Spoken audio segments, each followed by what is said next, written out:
Të nderuar shikues të Euronews Albania, rikthehemi sërish në transmetim të drejt për drejt.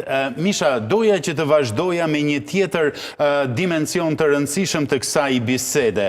Ndërkohë që flasim për dialogun Rusi, Shtetet e Bashkuara, për herë më tepër po ndodh një fenomen i cili po merr peshë në Europë.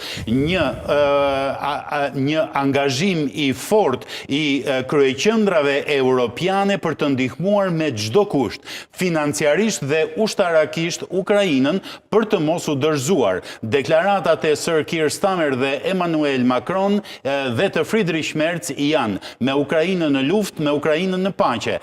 Cila është qasja që ka Kremlini zyrtar ndaj këtij elementi të rëndësishëm, këtij këndvështrimi të rëndësishëm? Po.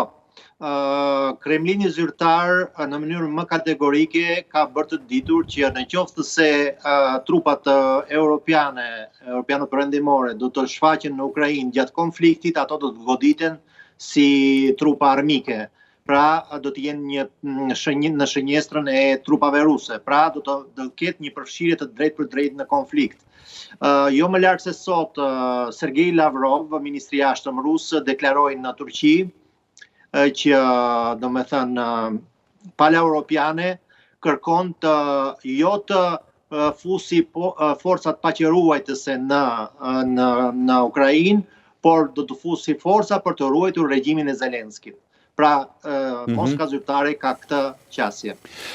Por, nga ana tjetër, a është shqetësuar Moska zyrtare për këtë fuqizim të dimensionit europian ndaj çështjes të konfliktit Rusi-Ukrainë, sepse Shtetet e Bashkuara janë një aktor unikal, shumë i fuqishëm global, pa cilin Ukraina nuk mund të mbijetojë, por tani por avizohet edhe teza që Ukraina mund të mbijetojë edhe fal vetëm mbështetjes financiare dhe ushtarake nga vetë vendet europiane.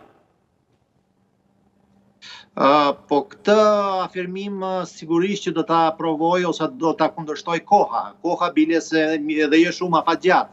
Pasi Rusia tregon pa kënaqësi, jo shqetësim, po pa kënaqësi me këtë situatë, me këtë qëndrim të vendeve europiane, pasi konsideron që ato po bëjnë çmos që të zgjatet lufta deri në Ukrainasin e fundit.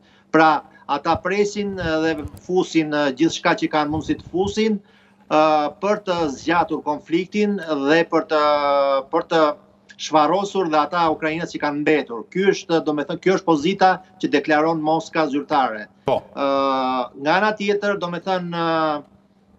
këto lëkundjet europiane që vazhdimisht hidhen në një kah tjetër. Herë Macroni kërcënon me armë bërthamore, pastaj deklaron që ai do të jetë përfaqësuesi i Europës në bisedime. Do me thënë, bëhet njerë thonë që do marrin pjesë si forcat paqëruese, pastaj thonë të tjetër gjë, pastaj thonë që nuk do marrin pjesë, kanë ndryshuar kahun dhe janë një fluger në politikën ndërkombëtare sipas Rusisë. Po.